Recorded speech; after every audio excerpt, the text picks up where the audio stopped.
ప్రకారమే చర్యలు తీసుకుంటామంటున్నారు ఏం జరిగినా. సరే ప్రసాద్ గారు, మొత్తంగా మీకు తెలుసు అంటే 5 ఏళ్ల కాలంలో కార్యకర్తల కింది స్థాయి కార్యకర్తల నుంచి మీ అధినేతల వరకు కూడా ఇబ్బంది పెట్టి ఎంతో ఇబ్బందులకు గురి చేశారు. ముఖ్యంగా సంజయ్, సిఐడి సంజయ్ వరకు, అంటే కింది స్థాయి ఉన్న పోలీస్ అధికారుల నుంచి సిఐడి సంజయ్ వరకు అందరూ ఇబ్బందులు పెట్టారు. అదంతా ఓకే జరిగింది. ఇవాళ అధికారంలోకి వచ్చిన తర్వాత ఎలా తప్పించుకోవాలి అనే దారులు వెతుక్కుంటున్నారు. వెళ్ళిపోదామా అసలు ఇక్కడ నుంచి, లేదంటే రాజీనామా చేద్దామా, లేదంటే ఇంకేదో మొత్తం వెతుక్కుంటున్నారు దారులు. ఏ దారులు వెతుక్కున్నా, ఏది వెతుక్కున్నా ఇవాళ చట్టపరంగా చర్యలు ఉంటాయి అనేది మీరు చెప్తా ఉన్నారు. ఎలా అనేది?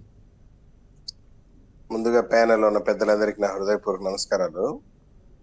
సిఐడి చీఫ్ సంజయ్, అంతకన్నా ముందు పనిచేసినటువంటి డీజీపీ గౌతమ్ సవాంగ్, జాషువా, మా చిత్తూరు జిల్లాలో పనిచేసిన ఎస్పీగా పనిచేసిన రిషాంత్ రెడ్డి గారు, చాలా మంది సిఐలు, డిఎస్పీలు, అడిషనల్ ఎస్పీలు బహిరంగంగా వైసీపీ కండువా కప్పుకోకపోయినా వైసీపీకి అధికార ప్రతినిధుల్లాగా, వైసీపీకి గౌరవ అధ్యక్షులాగా పనిచేసినటువంటి పోలీస్ అధికారులు చాలా మంది ఉన్నారు.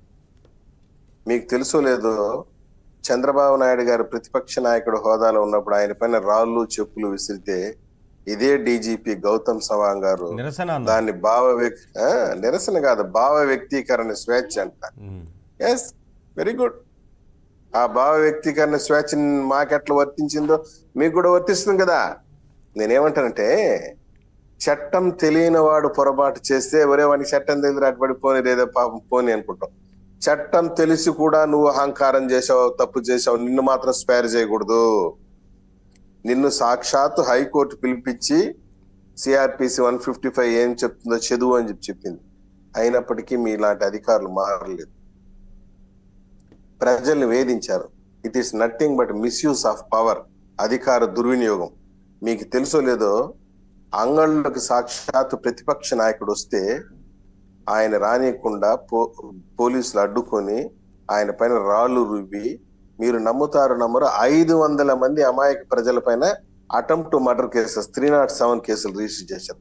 చూశారా ఎక్కడైనా? ఊర్లు పారిపోయింది. ఎక్కడైనా చూశారా? భారతదేశ రాజకీయ చరిత్రలో ఒకే నియోజకవర్గంలో ఒకే రోజు 500 మంది పైన 307 అటెంప్ట్ మర్డర్ కేసులు కట్టినటువంటి విషయం చూశారా?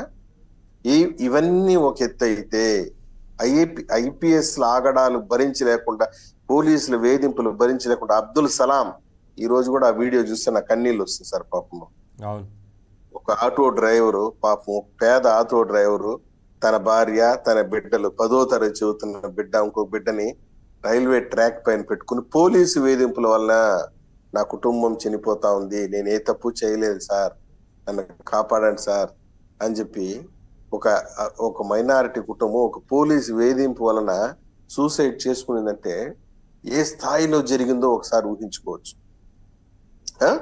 ఒక దళిత యువకుడిని, వరప్రసాద్ని పోలీస్ స్టేషన్ లో గుండు కొడతారా? వీళ్ళందరిని వదిలేద్దామా చెప్పండి? ఈ రోజు వీళ్ళని కనుక వదిలేస్తే రేపు ఇంకో 4 బయలుదేరతారు. చట్ట ప్రకారమే కూడా ఇది చేశారు కదా, కొట్టి చంపాడు కదా, ఒక ఎస్ఐ కొట్టి చంపాడు కదా దళిత యువకుడిని. ఇవన్నీ ఒక రకమైనటువంటి వేధింపులు. అయితే వీటికి ఇప్పుడు ఇటువంటి ఘటనలు జరిగినప్పుడు తక్షణ ముఖ్యమంత్రి స్పందించి ఉండాలా. The chief minister should have responded. నీ ప్రోత్సాహంతో, నీ యొక్క ఎంకరేజ్మెంట్ తో జరిగినటువంటిది కదా. ఇవన్నీ ఒక ఎత్తు అయితే సార్, మీరు నమ్ముతారో నమ్మరో, principal secretary municipal administration and urban development Srilakshmi గారు జైలుకు పోయి వచ్చినా ఆమె యొక్క వైఖరి మారలేదు. ఇటువంటి ఐఏఎస్లు చాలా మంది ఉన్నారు. ధనంజయ రెడ్డి గాని, ధర్మారెడ్డి గాని, వెంకటరెడ్డి గాని, మధుసూదన్ రెడ్డి అంట, ఇంకొక ఆయనంట, వీళ్ళందరికీ దొంగల ముఠాకి నాయకురాలు శ్రీలక్ష్మి. సాక్షాత్ అంబేద్కర్ విగ్రహంలో కూడా 10% కమిషన్ తీసుకున్నటువంటి దౌర్భాగ్యకరమైనటువంటి ఐఏఎస్ అధికారిని. నేను చెప్తాను, జైలుకు పోయొచ్చు నీ వైఖరిలో మారలేదా? కాంట్రాక్టర్ల దగ్గర నుంచి డబ్బులు గుంజుకోవటం ఎంత దౌర్భాగ్యం అంటే, మున్సిపల్ శాఖని సర్వనాశనం చేసి పెట్టి ఇతర డిపార్ట్మెంట్ లో ఉన్నటువంటి అధికారులు కూడా తీసుకొచ్చి మున్సిపల్ శాఖలు మెర్జ్ చేసావా నిబంధనలకు విరుద్ధంగా?